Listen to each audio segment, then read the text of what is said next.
Resident Evil 9, in my opinion, is the strongest new entry in the Resident Evil franchise in a long time. I say it's better than 7 and 8 in the last decade. The remakes were just kind of a hint of what Capcom were cooking up, and it's glad to see a new entry that kind of lives up to the hype of the remakes that they kind of set up. Today I'm going to talk about 9 quite a lot.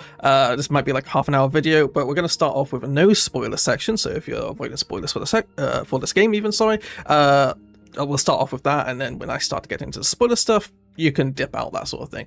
Let's not waste any time, let's dip in. So starting off with no spoilers, the game perfectly blends the action of Resident Evil 4 and Resident Evil 8 with the Leon sections, and the horror of like Resident Evil 7 and some of the earlier titles in the Resident Evil franchise, like 1, 2, and 3, the more gritty horror with a bit of action, obviously still some action, but does it quite well with grace. No matter which you prefer, you are bound to find some enjoyment in this game if you've played any previous entry of the Resident Evil game. So fans of 4 and 8, like I said, will prefer the Leon sections most likely, but still find some enjoyment in the grace sections, and vice versa. If you prefer like 2 and 7, you'll prefer the grace sections, but still find some fun in the Leon sections. In terms of if you've never played a Resident Evil game though, I think this is a bad entry to start with. Not because it's a bad game, but because it relies a lot on previous knowledge of the franchise. You know, Leon shows up, he was in 2, 4, 6, that sort of thing. Other returning characters, Alyssa from Outbreak, that sort of thing. It relies on your history of knowledge of Umbrella to some degree. It expects you to know things about the franchise. So if you're not played a Resident Evil game, I don't think you jump into this one, but I think it's one you kind of like build towards, play 2 remake, 4 remake, that sort of thing, and then get into Requiem. I don't think you need to play every single mainline game, but I would say at least the remakes 2, 3, and 4 are baseline requirement knowledge for this game. I would say maybe 6, but you also have to play Resident Evil 6 if you want to do that, so I don't really recommend that too much, unless you've got a friend. If you've got a friend to play RE6 with, it makes it bearable, but RE6 alone is miserable, so don't play that. Anyway, let's focus on RE9. I could talk about RE6 all day, for not good reasons, But no, this, like I said, features a lot of old characters like Alyssa and Leon, which is welcome fan service, and it does bring in new characters like Grace and Victor, so Capcom can still create these new compelling characters and still have to rely on these old ones, which is always good to see, because one thing going into this game was kind of a worry for me, was like, it's just retreading old steps, but no, this game does tread with new characters, makes them compelling, makes them interesting. Visually, the game is gorgeous as well. It's gorgeous as grotesque zombies and wasteland can be. The Resident Evil engine, I believe at this point, was made for Resident Evil 7, which is almost a decade old at this point.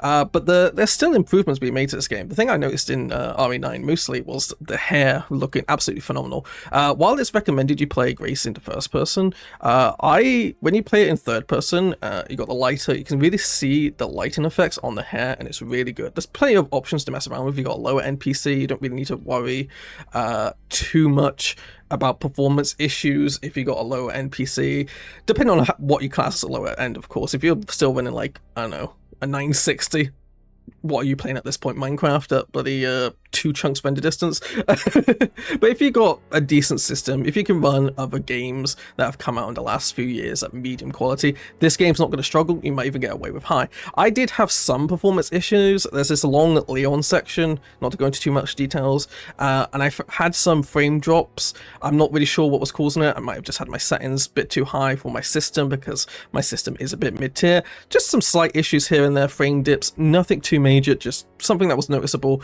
and maybe it'll get fixed in the future.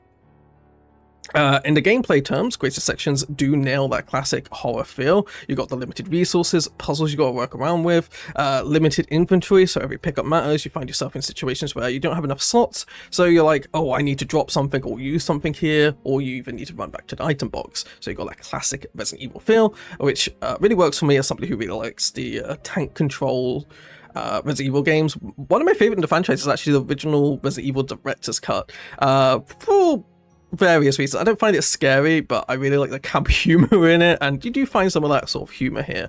Resident Evil hasn't really forgotten its roots, just kind of modernized it in a way, right?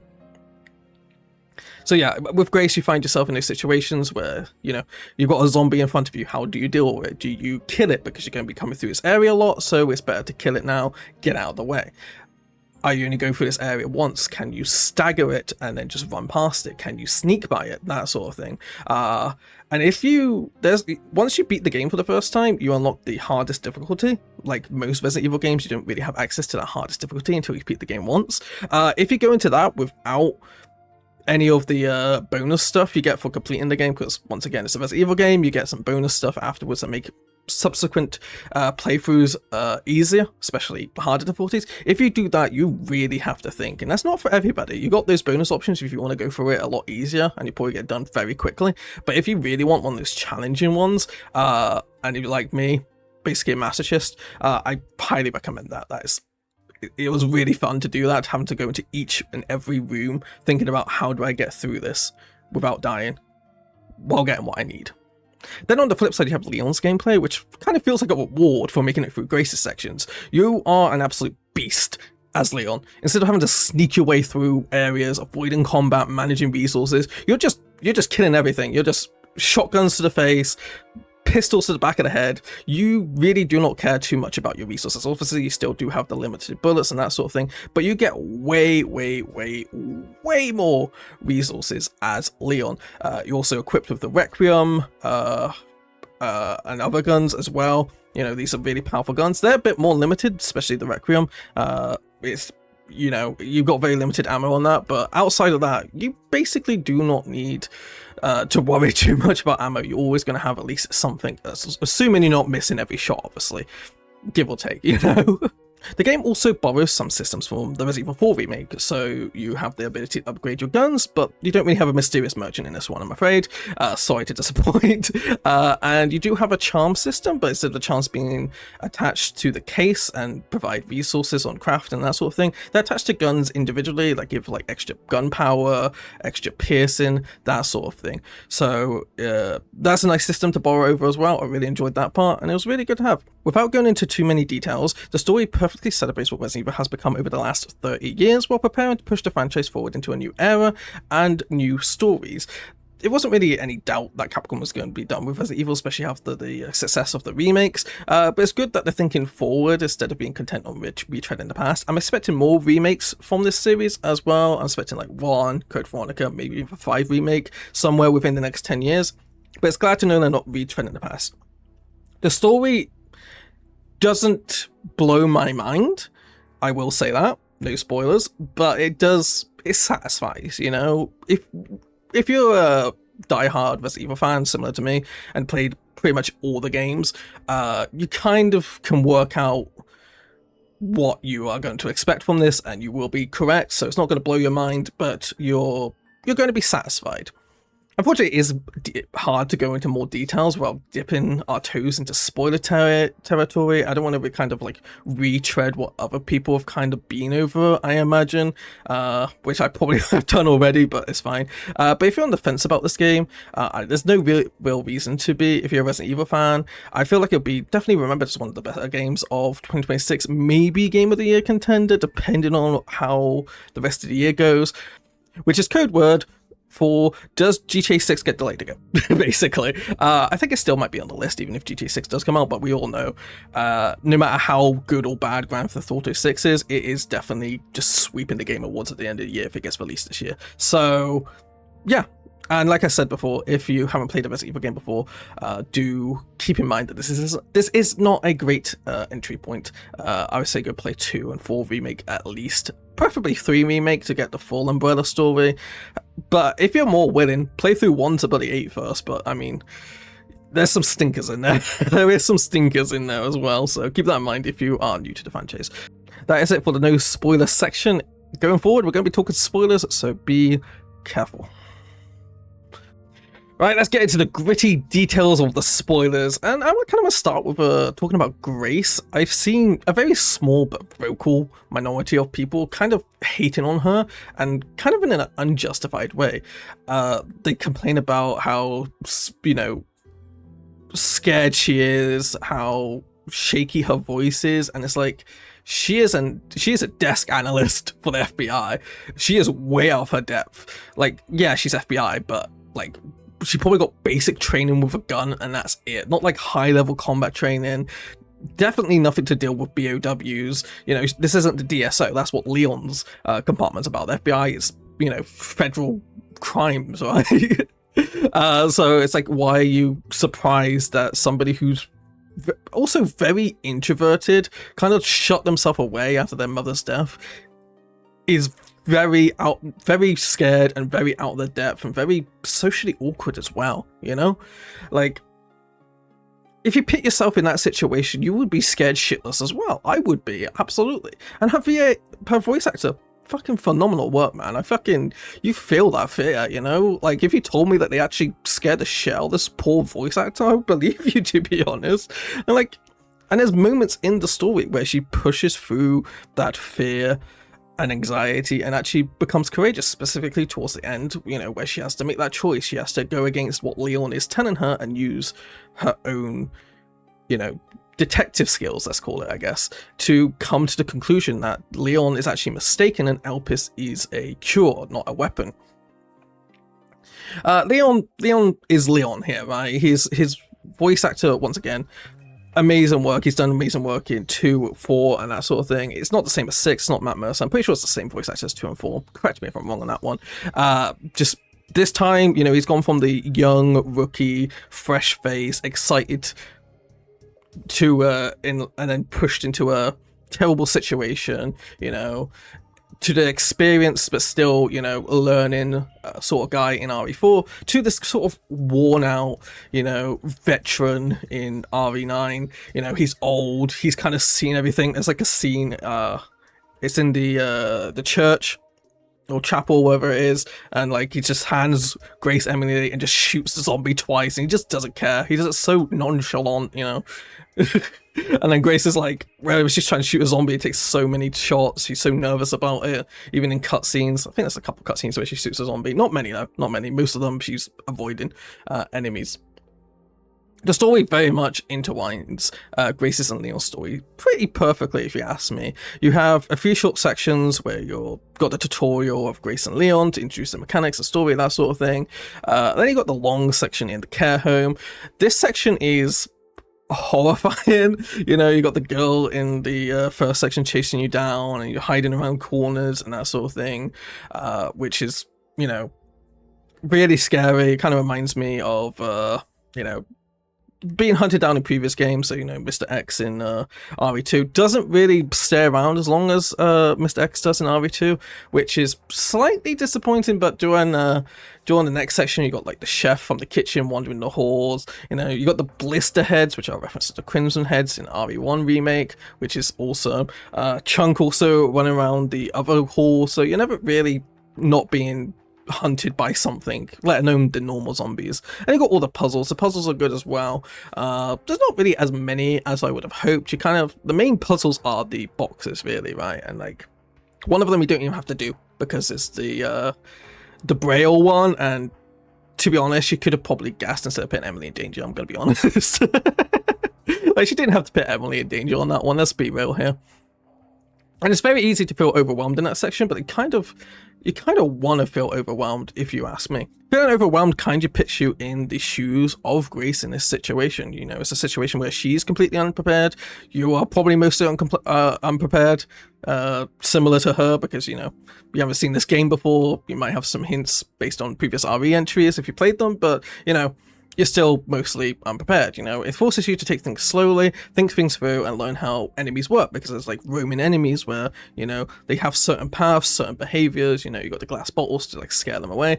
Well, not scare them away, bait them into certain areas, that sort of thing. So instead of rushing in, it works, right? Whereas when you're playing as Leon, you know, when you're going back through the care house, you are rushing through. You know where everything is at that point. You've learnt the layout as Grace, and you're going through and you're killing everything because you're finally getting a chance to play as a badass, which is awesome. Emily is an interesting character. I'm kind of mixed on her. You know, I love her. She's cute. You know, we love a cute character in this. You know, you got Sherry in RE2. You know, you want to protect her they make a very easy job of doing that with this. And she has that tragic backstory of being experimented on by Victor, sorry. And then, knowing what happened to the others like her that didn't survive, you obviously, the girl is one of the other ones running around, Marie, that sort of thing. But she does feel kind of underutilized. She helps with a puzzle, you save her, and then you save her twice actually, and then she transforms into a monster and gets taken out by Leon, only just to come back alive at the end and give Grace a child to look after, right?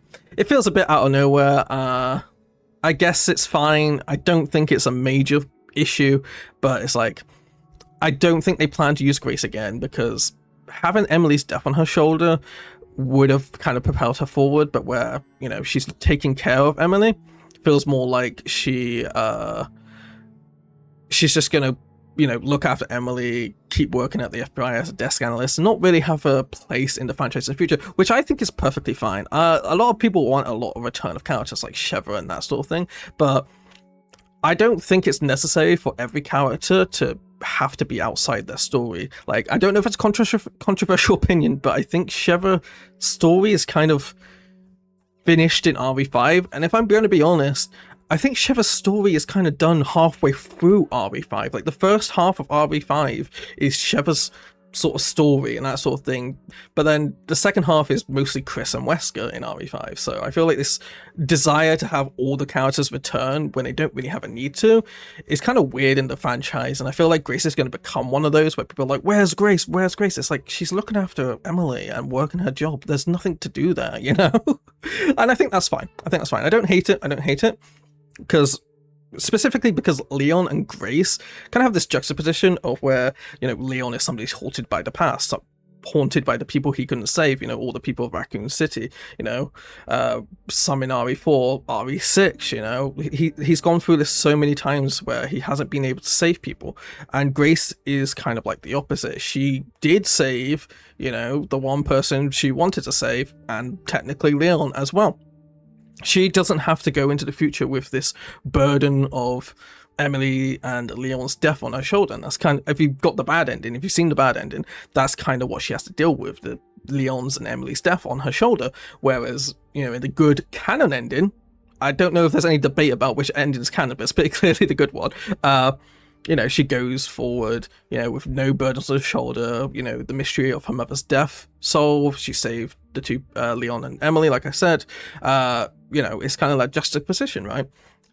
And this is kind of like the story of Leon, kind of trying to finally get that beyond his trauma of Raccoon City, kind of finally coming in a full circle of it. And I think they do it pretty well.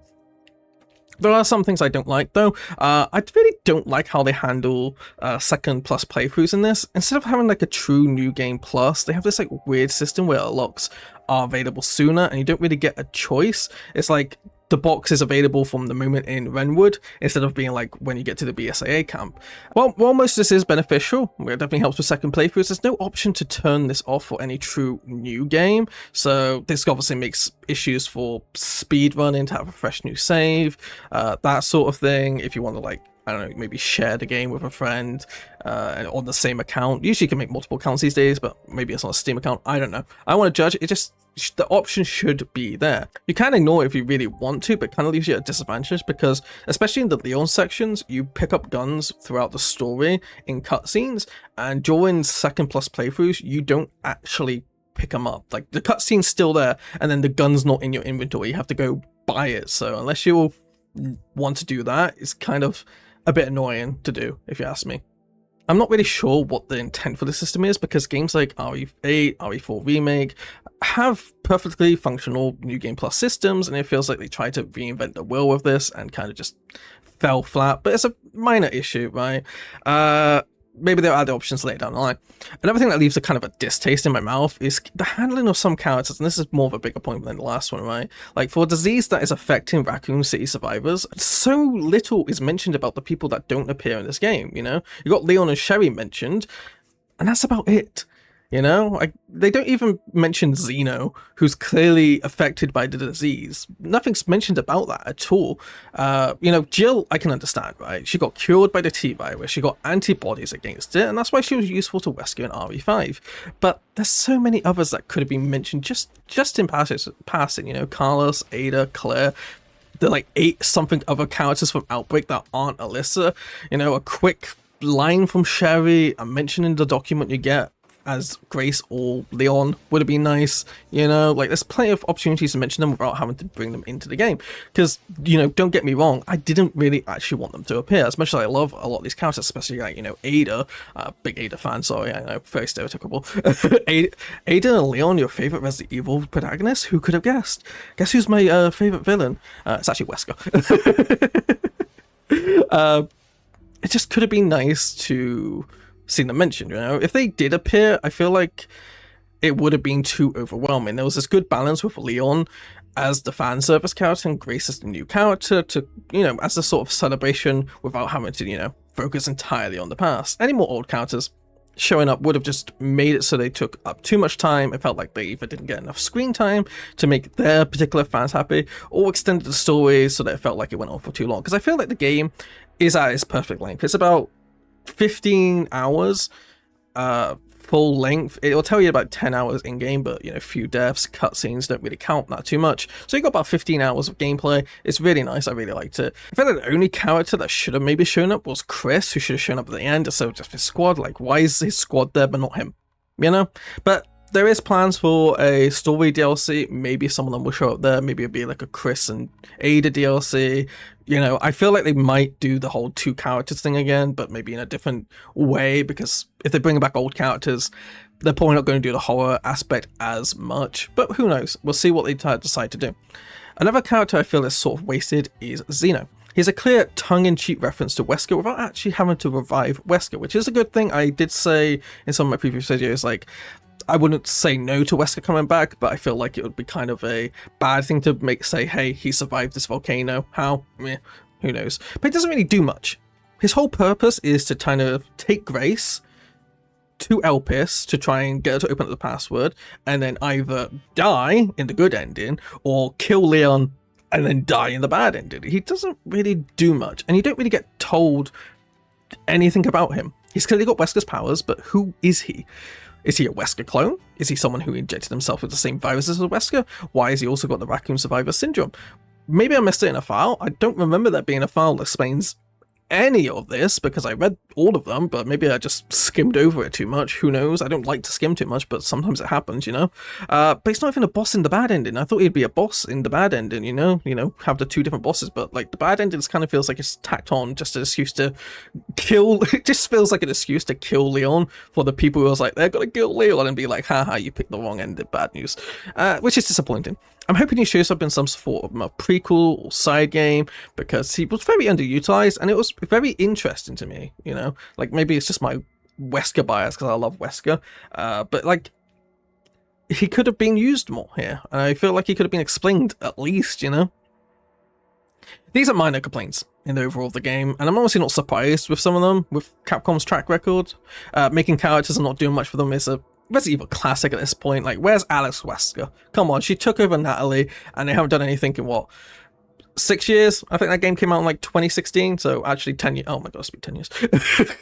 And that also extends to the point of, like, they haven't done anything with Claire in ages, haven't done anything with Barry in ages. Like, ever since RE7, they haven't really done much with anybody except remakes and Chris. Obviously Leon now, but, you know, ignoring RE9. There's a lot of characters that really need some time, and some plot points that need time that Capcom are just ignoring, whether they want to or not, you know. Jake Muller, you know, Wesker's son, is he going to show up again? He could. I feel like you could probably claim that his story is complete, but I feel like you could do more with him as well in a side game. Who knows? Capcom, we need more Resident Evil games. There's too many things here. But then again, you know, too many Resident Evil games, you've kind of got the overexposure. People get tired of the franchise, tired of hearing Resident Evil all the time. You kind of need to get a break. And especially if you want to make good ones instead of, like, weak side games, you kind of have to put a lot of money and time into it these days. I feel like a lot of money and time, too much money and time is going into games these days to just pump out not that great games. I feel like less money, less time, but more focus on a lot of these games these days could be good. But that's a complaint for another day. I could go into that. I could go into that a lot. There's a lot of games that come out and it just too much money and just not very good. But that's a problem that we all are mostly aware of, if you ask me. Resident Evil 9 is still an amazing game, and if you've enjoyed any Resident Evil game in the last 10 years, you're bound to find something here to enjoy, even if you aren't a die-hard fan like me. I've played it 3 times already. I'm going to start speedrunning it. I'm learning speedrunning right now. I'm watching people speedrun it. I'm like, oh geez, these are some techs, that sort of thing. And techs have been discovered every day at this point, so it's very hard to keep track of. But I'm looking into that, and that's going to be awesome. Yeah, I'm pretty sure that everything, I probably missed a few things here and there, but I just kind of wanted to ramble and get my thoughts down. Hopefully this was coherent enough. I hope you enjoyed. Guys, let me know what you think of Resident Evil 9. Subscribe to catch the next one. Hopefully I'll make videos a lot more faster this year, but it's already March and this is the first video, so probably not happening. Thanks for watching.